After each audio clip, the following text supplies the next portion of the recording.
పవనన్న సీమలోని సిన్నన్న జనసేన జయ్యని జెండా ఎత్తు పవనన్న సయ్యని కథని తొక్కు మతిలేని పాలనకి మంటే పెట్టు మన బతుకులు మార్చే దండోరా కొట్టు పరశురాముడొచ్చినాడు రో చూడన్న ప్రజల కొరకు నిలిచినాడు రో పవనన్న సింహమై కదిలినాడు రో మా జన్న రాజుగాసు కోటి వెయ్యరు పెద్దన్న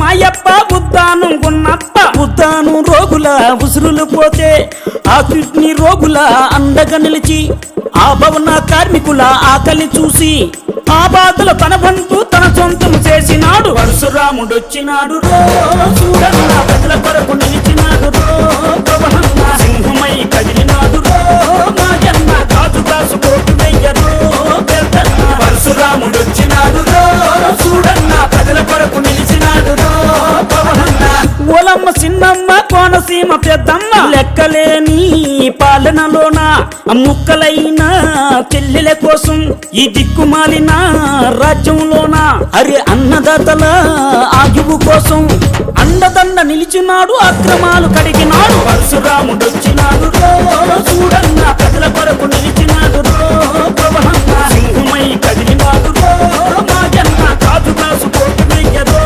పెద్దన్న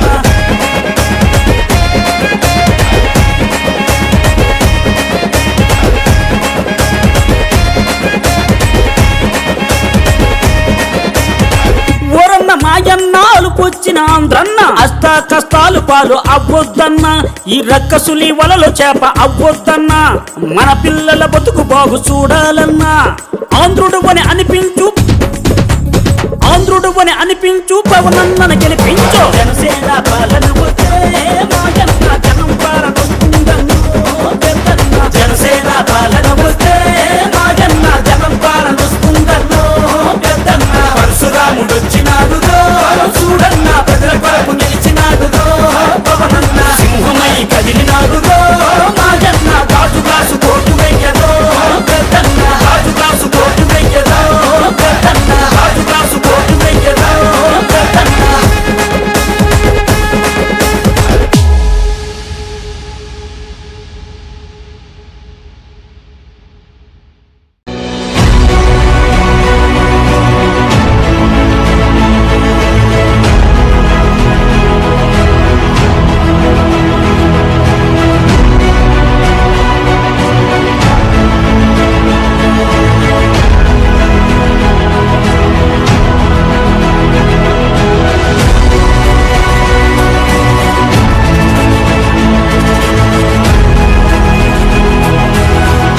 చక్కటి అవకాశం తక్కువ టైం సమయంలో మీరందరూ కూడా కష్టపడి మమ్మల్ని అందరూ ఆహ్వానించి మనస్ఫూర్తిగా మన పార్టీ జెండాని మనం ఘనంగా ఎగిరేసుకోవడం నిజంగా నేను గర్వపడుతున్నాను. సో పెద్దలందరికీ ముందుగా నమస్కారాలు, సంక్రాంతి శుభాకాంక్షలు. ఒక గ్రామంలోనే మనం ఇంత సమైక్యంగా ఉన్నత ఆశయాలు సాధించుకోవడానికి కోసం నిన్న రాత్రి 7:30 అనుకుంటా నేను శ్రీనివాస్ గారికి చెప్పాను, 2 గ్రామాలు ఒకేసారి చేసుకుంటే బాగుంటుందేమో, మళ్ళీ రావడం కుదరపోవచ్చు కాకర్లమూడి కంటే. ఆయన అప్పటికప్పుడే అందరినీ సమయయుతం చేసి ఈ కార్యక్రమం చేయడం వెనుక మనం కూడా మన జీవితంలో ఒక ఎగ్జాంపుల్గా తీసుకోవాలి. ఎందుకంటే పార్టీ నిర్మాణం కూడా ఎంత కష్టపడి ఇటుక విటుక వేసుకుంటూ 10 మందిని కలుపుకుంటూ గ్రామ స్థాయి నుంచి మండల స్థాయి నుంచి నియోజకవర్గ స్థాయి వరకు ఈరోజు రాష్ట్ర వ్యాప్తంగా జనసేన పార్టీకి ఒక గౌరవం, పవన్ కళ్యాణ్ గారి నాయకత్వంలో మన ప్రజల్లోకి వెళ్ళగలుగుతున్నామంటే ఎంతోమంది కష్టపడి జెండా మోసి పార్టీ కోసం ఏ మాత్రం కూడా స్వార్థం లేకుండా పనిచేసిన మన జన సైనికులు, మన వీర మహిళలు, మన నాయకత్వం, వీళ్ళందరూ కూడా ఒక కష్టమైన ప్రయాణం చేశాం. ఎందుకంటే పార్టీ నిర్మాణం ఎప్పుడు కూడా ఒక ఎలక్షన్ తోటో ఒక రోజులోనో ఒక సంవత్సరంలోనో పూర్తి అవ్వదు. పార్టీ నిర్మాణం చాలా కష్టమైన ప్రక్రియ. 2014లో పవన్ కళ్యాణ్ గారు పార్టీ స్థాపించినప్పుడు ఆ రోజున్న పరిస్థితులు రాజకీయంగా ఎవరు కూడా అటువంటి పరిస్థితుల్లోకి పార్టీ పెట్టాలని అనుకోరు. రాష్ట్ర విభజన జరిగింది, సమైక్య రాష్ట్రంగా మనం ఉన్నప్పుడు ఆ రోజులు ఉన్న పరిస్థితులు వేరు. రాష్ట్ర విభజన జరిగిన తర్వాత తెలంగాణ నుంచి విడిపోయి కనీసం ఒక రాజధాని లేని రాష్ట్రంగా మనం కష్టపడి ముందుకెళ్తుంటే తెలుగు ప్రజల గురించి ఆలోచించి ఎందుకు మన ప్రాంత ప్రజల గురించి ఎవరు ఆలోచించడం లేదనే ఆవేదనతోటి పవన్ కళ్యాణ్ గారు ఆ రోజున జనసేన పార్టీ స్థాపించారు. ప్రతి సందర్భంలో కూడా ఎన్నికలు వచ్చినప్పుడు ధైర్యంగా నిలబడింది మన జన సైనికులు, మన వీర మహిళలు. ఎందుకంటే ప్రజాస్వామ్యబద్ధంగా జరగాల్సిన ఎన్నికల్లో కూడా స్థానిక సంస్థల్లో ఎవరు కూడా ముందుకు రాని పరిస్థితుల్లో ఆ రోజున జెడ్పీటీసీలు గాను, ఎంపీటీసీలు గాను, సర్పంచ్లు గాను మహిళలు ప్రత్యేకంగా పవన్ కళ్యాణ్ గారి పిలుపు మేరకు చాలా అద్భుతంగా ముందుకు వచ్చి నిలబడ్డారు. అప్పుడు జెడ్పీటీసీగా మన అనురాధ గారు కూడా నిలబడ్డారు మన పార్టీ తరఫున. ఏ కార్యక్రమం చేసినా కూడా ఒక అంకిత భావంతో. కొద్దిసేపు మీరు మాట్లాడకుండా ఉంటే నేను ఉపన్యాసం చెప్పగలుగుతాను, అది మీరు బిజీగా ఉన్నారంటే కాదు కదా, డిస్టర్బ్ అవుతూ ఉంటుంది కదా, అందుకని రిక్వెస్ట్ చేస్తాను. సో మీరందరూ కూడా ఆలోచించాల్సింది ఏంటంటే ఒక ఎలక్షన్ వలన మార్పు రాదని మీరు అనుకుంటే చాలా పొరపాటు. ఎందుకంటే ఇదే జగన్మోహన్ రెడ్డి గారు గ్రామాలన్నీ కూడా పర్యటించి ఒక్క ఛాన్స్ అని చెప్పి ముద్దులు పెట్టుకుంటూ తిరిగి ఏ విధంగా మన రాష్ట్రానికి ఈరోజు అంధకారంలో నెట్టారో మీకు అందరికీ తెలుసు. వాస్తవంగా ఆంధ్రప్రదేశ్లో ఈ రోజున సుమారు 12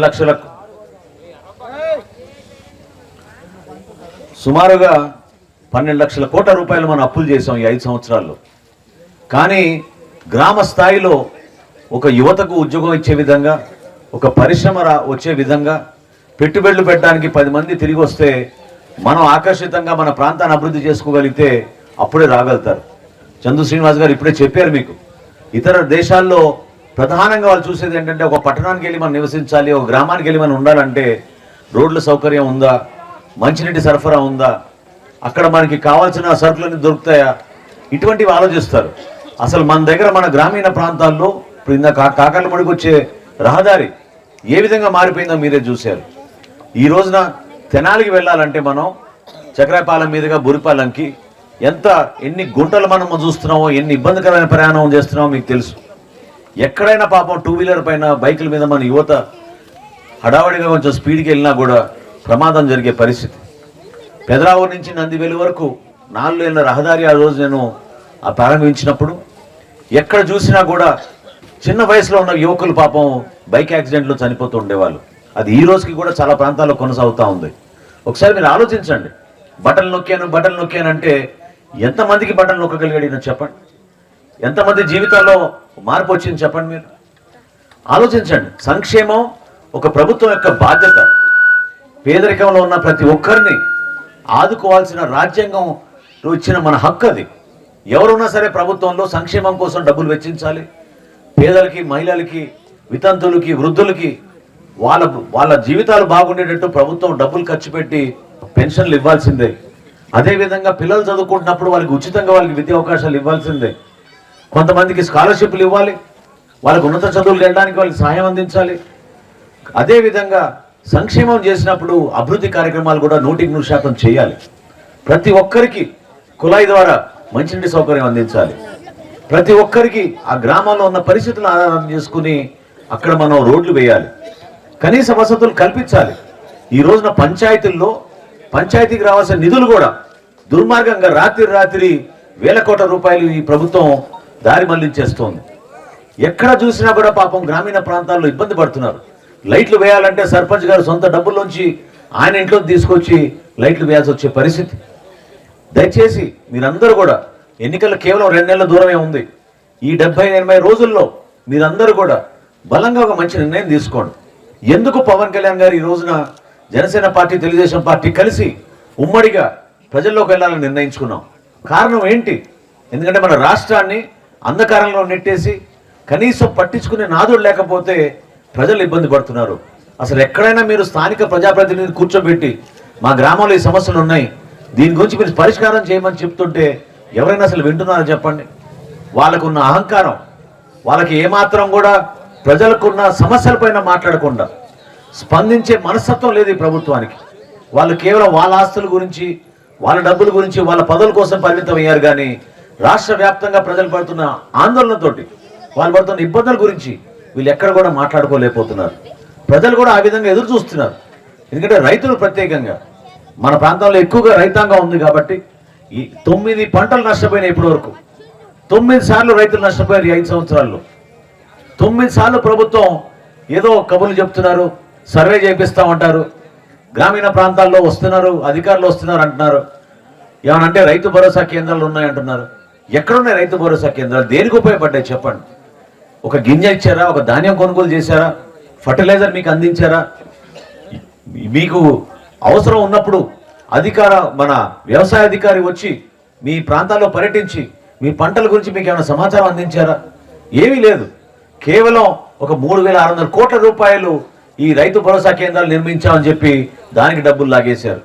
రంగులు కొట్టడానికి ప్రభుత్వ బిల్డింగ్లు, మన ఆస్తులు, ఎప్పటి నుంచో ఉన్న ఆస్తులు ఇవి, దానికి వైసీపీ రంగులు కొట్టడానికి కోసం 2,000 కోట్ల రూపాయలు వీళ్ళు వెచ్చించారు. ఎంత నష్టం కలిగింది మన రాష్ట్రానికి, మన ప్రజలకి చెప్పండి మీరు. అనవసరంగా డబ్బులు వృధా చేసి ఈ రోజున మళ్ళీ వీళ్ళు తిరిగి వస్తున్నారు ఓట్ల కోసం.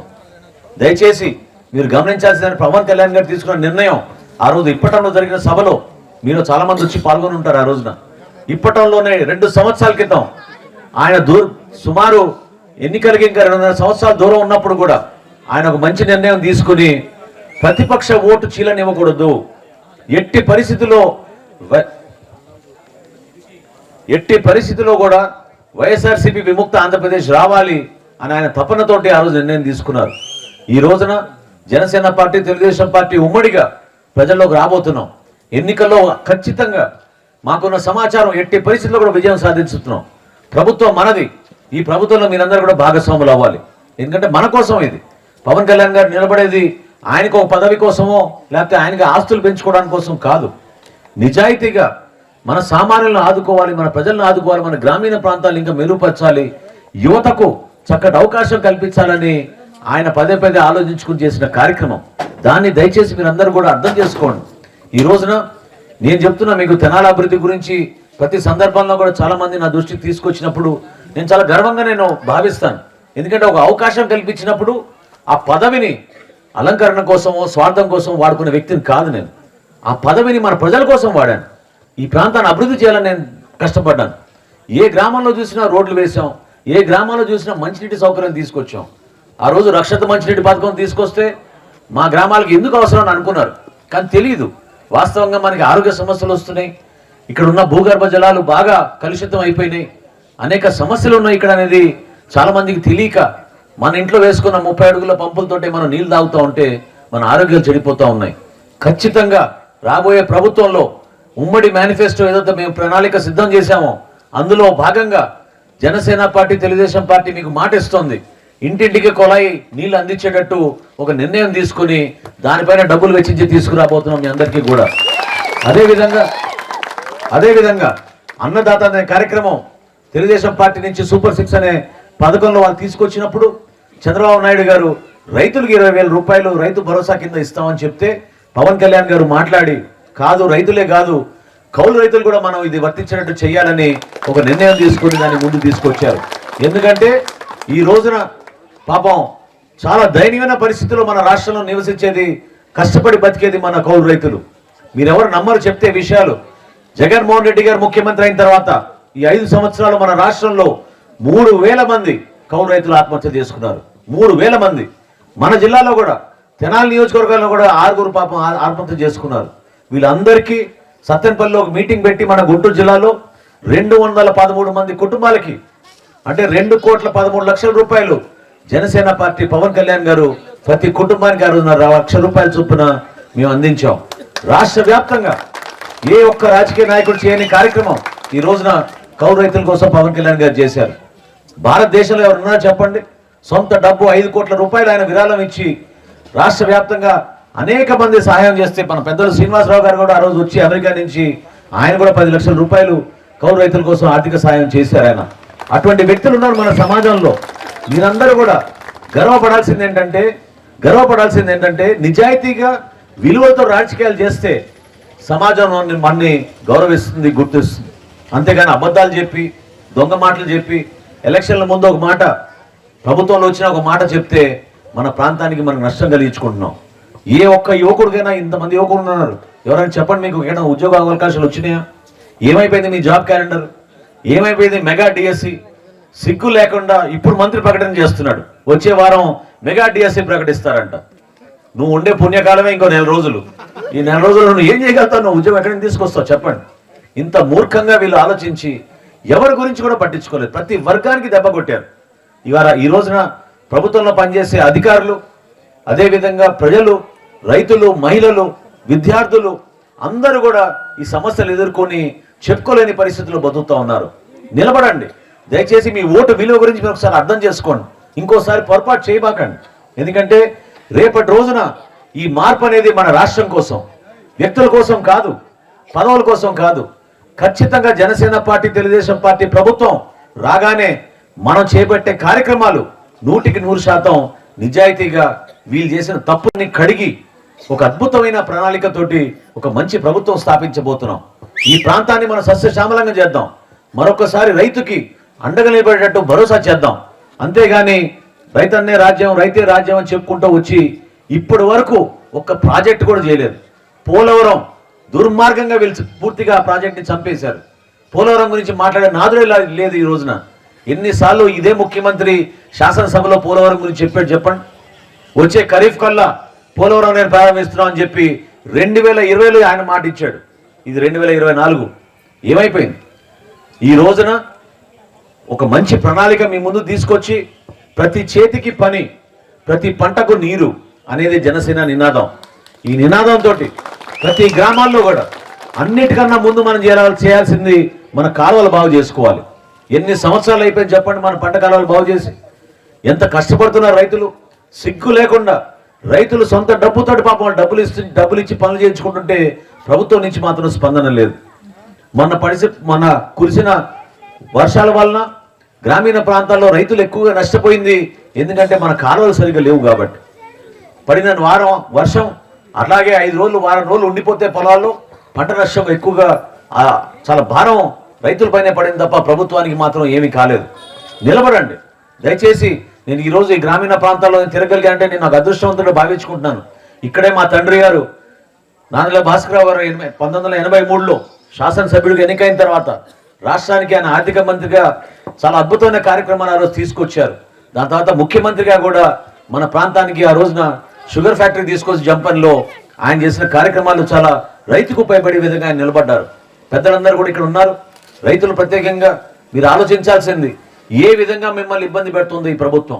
పట్టాదారు పాస్బుక్లు కూడా ఈ ప్రభుత్వం చేసింది ఏంటంటే జగన్మోహన్ రెడ్డి గారి ఫోటోలు పెట్టుకున్నారు తప్ప మీకు ఎవరికి కూడా న్యాయం చేయలేదు. గ్రామీణ ప్రాంతాల్లో ఈ రోజున అనేక సందర్భాల్లో సమస్యలు ఉన్నాయని చెప్పుకునే కూడా వినే పరిస్థితుల్లో కూడా ఎవరు లేరు. దాన్ని మీరు గమనించండి, మార్పు తీసుకొద్దాం. ఒక చక్కటి ప్రభుత్వం రేపటి రోజున చంద్రబాబు నాయుడు గారి అనుభవం, పవన్ కళ్యాణ్ గారి వర్తమాన ఆలోచనలు రెండూ కలుపుకొని మనం అద్భుతంగా పరిపాలించుకుంటూ మన ప్రజలకి మేలు చేస్తామని ఈ సందర్భం తెలుపుకుంటూ చాలా గర్వపడుతూ ఈరోజు మన జనసేన పార్టీ జెండాను మనం ఎగరేసుకున్నాం. సహకరించిన ప్రతి ఒక్కరికి, ఎందుకంటే ఒక్క 9-10 గంటల్లోనే మీరు ఈ విధంగా నిర్మాణం చేసుకోగలిగారంటే మన పార్టీ నిర్మాణాన్ని కూడా మీరు అదే విధంగా అంకిత భావంతో పనిచేసుకుంటే 100% మనం విజయం సాధిస్తాం, ప్రభుత్వాన్ని మనం స్థాపిస్తాం. అది ఆలోచించండి మీరు. ఎందుకంటే 10 మంది కలిసి చేద్దాం మనం రేపు సాయంత్రం కార్యక్రమాన్ని మీరు నిర్ణయించుకున్నారు, మీరు సాధించుకోగలిగారు. అదేవిధంగా మన ప్రాంతంలో మనందరం కూడా పార్టీ కోసం కొంచెం సమయం వెచ్చించి పెద్ద మనసుతోటి పవన్ కళ్యాణ్ గారు ఇచ్చిన పిలుపు మేరకు పెద్దన్న పాత్ర పోషించి ఇతర కులాలు కూడా మనం కలుపుకుని అందరినీ పార్టీలోకి తీసుకొచ్చి మన పార్టీ విజయం కోసం మీరు అహర్నిశలు కృషి చేస్తారని మనస్ఫూర్తిగా నేను ఈ సందర్భంగా మీకు గుర్తు చేసుకుంటూ చక్కటి అవకాశం కల్పించి నన్ను ఆహ్వానించినందుకు పేరున ప్రతి ఒక్కరికి నేను నమస్కారాలు తెలుపుకుంటూ సెలవు తీసుకుంటున్నాను. జై జనసేన, జై జనసేన, జై హింద్.